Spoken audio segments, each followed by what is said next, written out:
I did fall asleep for a few years. You know, it was because working at that store, I just got caught up in the little life there.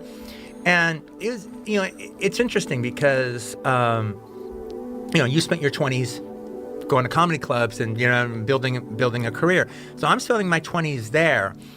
And, well, it's one of those things where it's like, well, this isn't my dream. This isn't what I wanted to do, working at a video store for years.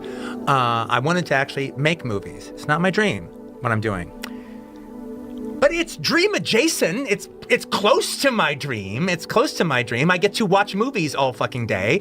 I get to talk about movies all fucking day. I don't have to work at a pizza parlor. I'm not delivering pizzas. I'm not busting ass as a bartender. I'm not busting ass doing menial jobs. I mean, this is the kind of job that, you know, I'd do if I'd go to the store if I wasn't paid to go to the store.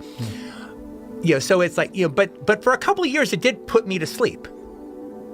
It did kind of put me to sleep. It put my ambitions to sleep for a little bit because I was happy enough. Yeah. I was happy enough. And just like one of these days I'll... Right, but you didn't have the fire. I didn't have the fire.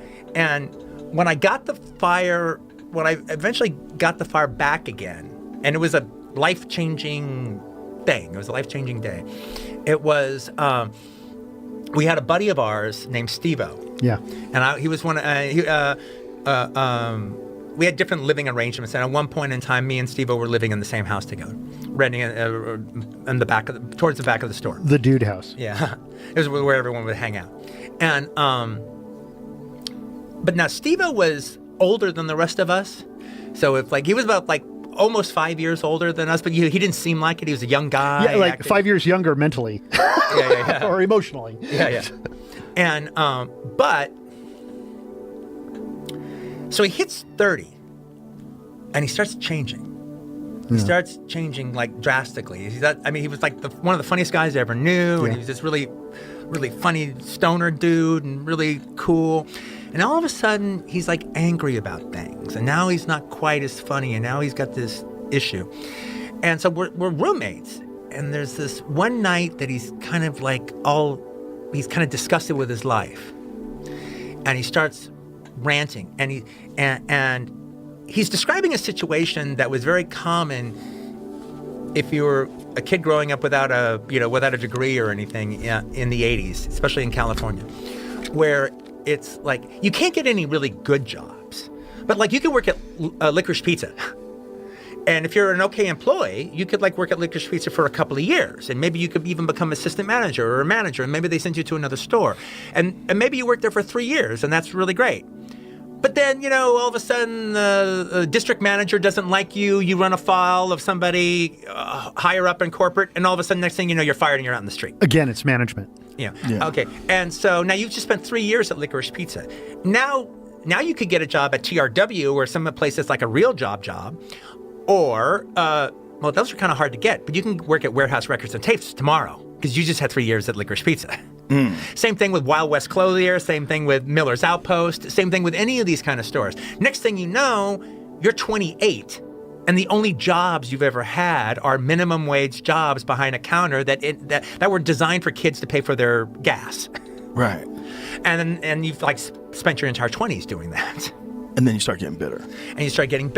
But he was not just bitter about the job aspect of it.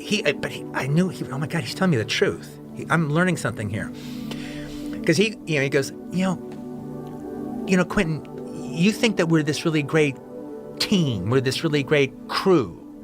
Well, we are. I mean, this is that time of your 20s where like your group of friends or your family, And I'm like, well, we are. Quentin, at 20, I worked at South Bay Cinemas, and I hung out with a bunch of guys just like you. And some girls there too. But it was a bunch of guys just like you. And then I stopped working at South Bay Cinema. Then I worked at Miller's Outpost and hung out with a bunch of guys just like you, and we did everything just like we do. We went to movies together, we went out and we dated amongst the girls there, everything. Yeah. Then I worked at Licorice Pizza for 4 years with a bunch of guys just like you. I've wasted my life hanging out with a bunch of guys just like you. And they all go away at a certain point. And I realized this guy's kind of telling the truth. He's showing me a truth about him. This is coming from somewhere. And then all of a sudden, he still hung around us. He still liked us. But then he started making it a point to touch base with some of his high school friends that were still around. So he's not just hanging out with guys 4 years younger or 5 years younger than him. Anyway, I'm turning 25 around this time. So I'm having my own little, okay, well, what have I done with my life so far? So far, fucking nothing. So I'm having my own little anxiety hitting 25, but I'm seeing what it's like 5 years from now. Yeah. When you turn 30. Yeah, window to the future. When you're turn 30 and you're in this situation. And there was like one night that I had what I used to call, I would do it every once in a while. I haven't done it in a long time, thankfully. I would have a Quentin Detest Fest where I'd stay up all night long, and rather than give myself excuses, I would look at everything that I'm fucking up in my life or everything I'm not doing or whatever, and just not give myself any fucking excuses out, just like nail it. And I would spend like all night laying out everything I'm doing that's wrong, and then I would spend the last 2 hours figuring out how I can change it. And as opposed to just doing it and then going to get some sleep and then you forget about it and fall back into your routine, I decided to change my life. And I was like, look, the problem is that I'm living in the South Bay, and even though I drive to Los Angeles, I got to not worry about this job anymore. I got to just move to Hollywood. I got to get involved there. I got to meet other people that are in the business. And then if I have to work manpower jobs, where you just work like 4 days at this place and 4 days at that place, well, then that's fine. And by the way, I shouldn't be making money until I'm making money doing what I want to do. And not that that was ever a danger. All right, but then, the next thing I knew, I moved out of the South Bay.